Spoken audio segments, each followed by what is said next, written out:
వెలుగు నీడల వెండితెర విందు భోజనం భ్రమయుగం. శ్రోతలకు నమస్కారం.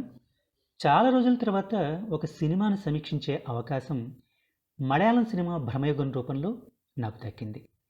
ఫిబ్రవరి 15వ తేదీ గురువారం విడుదలైన ఈ సినిమా తెలుగులో ఇంకా రాలేదు.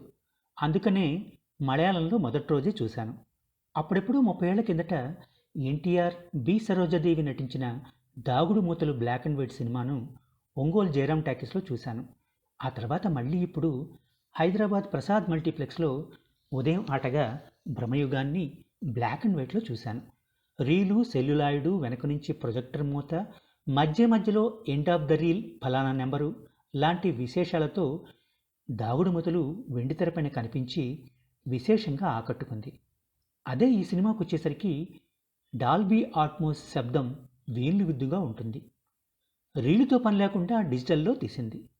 సినిమాలో బోల్డ్ అంత విజువల్ ఎఫెక్ట్స్ పనితనం కనిపించింది. మలబారు ప్రాంతంలో 17వ శతాబ్దంలో జరిగిన కథ అని సినిమా మొదట్లోనే చెప్పేశారు. దాంతో మగ పాత్రలు వేటికి ఒంటి మీద చొక్కా ఉండదు. ఈ సినిమాలో ఒకే ఒక స్త్రీ పాత్ర ఉంటుంది. ఆ పాత్రను యక్షి అంటారు. ఏకవస్త్రగా కనిపిస్తుంటుంది.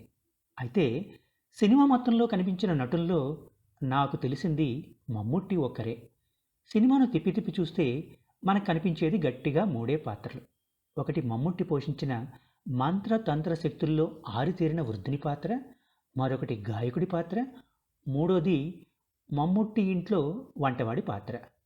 కథకు కీలకమైనది చాతన్ అని మరో పాత్ర.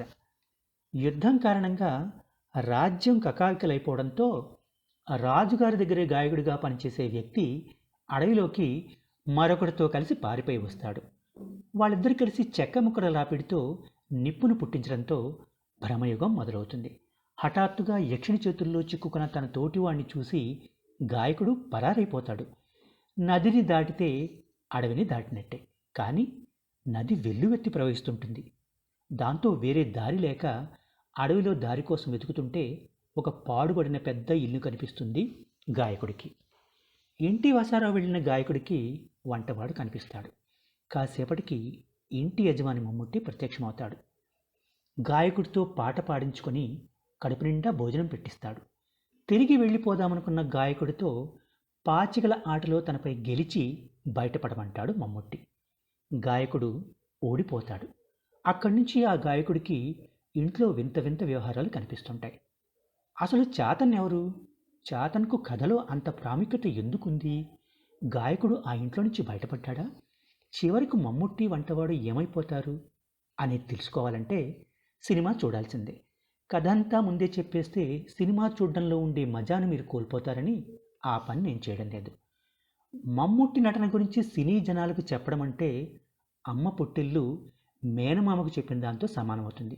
అయినా వయసు 70 దాటినా కానీ నటుడిగా ఆయన ఎక్కడా వడలిపోలేదు, సడలిపోలేదు. ఈ సినిమాను తెర వెనక నుంచి నడిపించిన ఆ నలుగురు గురించి చెప్పకపోతే ఈ సమీక్షకు అన్యాయం చేసిన వాడిని అవుతాను. వారే రచనా దర్శకత్వం చేసిన రాహుల్ సదాశివన్, కళాదర్శకుడు జ్యోతిష్ శంకర్, సంగీతం అందించిన క్రిస్టో జేవియర్, ఛాయాగ్రాహకుడు షనాడ్ జలాల్.